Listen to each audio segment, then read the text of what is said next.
Ich bin auch blöd, glatt vorbeigelaufen. So, hier hatte ich mir mal eine schöne Feuerstelle gebaut. Habe ich auch schon mal übernachtet hier drinnen.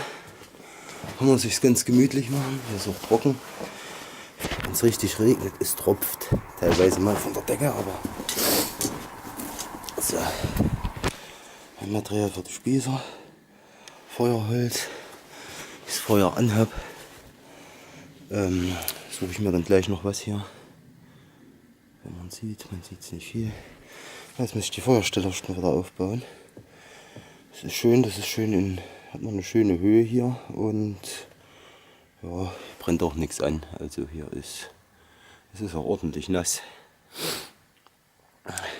Ja, gut. Ach, hier liegt doch noch Holz. Ach, ich glaube, das könnte sogar noch von mir sein, von der letzten Aktion. Ach, das müsste dann auch trocken sein. Da habe ich genug Holz. Auch nicht schlecht. Schon die Feuerstelle wieder aufbauen und dann kann es losgehen. Na gut, bis dahin.